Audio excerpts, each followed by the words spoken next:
నమస్తే. ఎంతమంది వస్తున్నారు మీకు పేషెంట్లు డైలీ? ఏం జబ్బులు వస్తున్నాయి? అయ్యే వస్తున్నా. మీరు ఎందుకు 12 గంటలకు వెళ్ళిపోతున్నాండ? మీకు బయట ప్రాక్టీస్ ఉన్నాయా? మీకు ఎక్కడ ఉన్నాయమ్మా?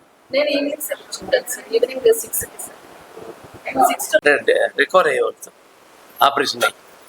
ఎట్లుందమ్మా? బాగానే ఉందా? ఎన్నో రోజు మా ఆపరేషన్ అయ్యి ఎట్లుంది? నొప్పి తగ్గిందే? బాగుంది ఇప్పుడు? చెప్పు పెద్ద సార్. బాగానే చెప్పు, అన్ని నీకేమన్నా సమస్య ఉంది చెప్పు. ఏ ఊరమ్మా? దొరకండా పడుకోమ్మా. ఏమ్మా ఎట్లుంది నీకు? పెయిన్ తగ్గిందా? బాగానే ఉంది. ట్రీట్మెంట్ డాక్టర్ వస్తున్నాడా? నర్సులే వస్తున్నారా? డాక్టర్ అమ్మ వస్తుందా? ఎప్పుడు వస్తుంది? ఏ టైం వస్తుంది? పొద్దున సాయంత్రం చెక్ చేస్తుంది. ఎన్ని రోజులు ఉండమన్నారు ఇక్కడ?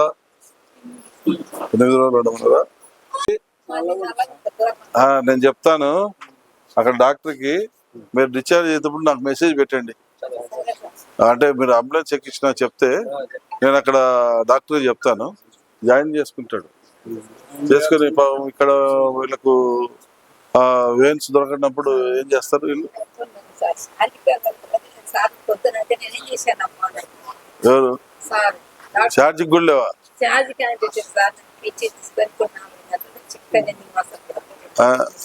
సూర్య లేడు. అందరికీ నమస్కారం. ఈరోజు మార్కాపురం గవర్నమెంట్ హాస్పిటల్ని ఆకస్మికంగా తనిఖీ చేయడం జరిగింది.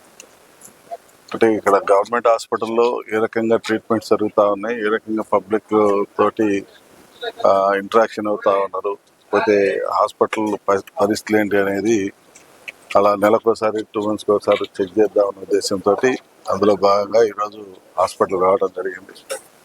హాస్పిటల్లో పేషెంట్స్ అనేది గతంలో కంటే కూడా ఇప్పుడు ఇంప్రూవ్మెంట్ అయితే బాగానే ఉంది. కాబట్టి ఇంకా కొంత మిషనరీ అనేది ఇక్కడ మాకు అవసరం ఉంది ఈ హాస్పిటల్కి. రెండోది అంబులెన్స్ ఒకటి, పోతే ఆక్సిజన్ ప్లాంట్ ఒకటి, జనరేటర్స్ ఒకటి, ఇటువంటివి కూడా ముందు ఎమర్జెన్సీగా రిపేర్లు చేయించుకొని ఇంకా ప్రజలకు, రోగులకు మెరుగైన సౌకర్యాలు అందించేదానికి అదొక రకమైన తీసుకోవాల్సిన చర్యలో మొదటి భాగం. రెండవది ఇక్కడ కావాల్సినటువంటి సిటీ స్కాన్ కానివ్వండి, పోతే అల్ట్రాసౌండ్ కానివ్వండి, ఎంఆర్ఐ కానివ్వండి, ఇటువంటి మిషనరీ కూడా లేకపోవడం వల్ల ప్రతి చిన్న ఆపరేషన్కి కూడా గుంటూరు లేదంటే ఒంగోలు లేదా విజయవాడ, హైదరాబాద్ అట్లా పోవాల్సిన పరిస్థితి వస్తూ ఉంది. అయితే రేపు నుంచి అసెంబ్లీ సమావేశాలు జరుగుతూ ఉన్నాయి. ఈ అసెంబ్లీ సమావేశాల్లో మా మంత్రుల దృష్టికి తప్పకుండా మా మార్కాపురం యొక్క హాస్పిటల్ పరిస్థితిని వాళ్ళకు వివరించి తప్పకుండా శాంక్షన్స్ అనేవి తీసుకొచ్చేదానికి ప్రయత్నం చేస్తాం.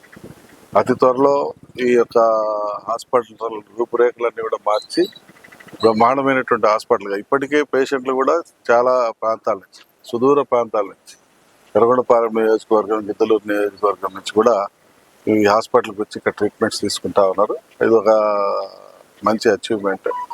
ఎందుకంటే ప్రభుత్వ ఆసుపత్రి ఉంది, నమ్మకంగా మనకు వైద్యం చేస్తారు అనేటువంటి భావన ప్రజల్లో కలిగినందుకు ప్రజలందరికీ కూడా మా తరఫున ధన్యవాదాలు తెలియజేస్తా ఉన్నాం.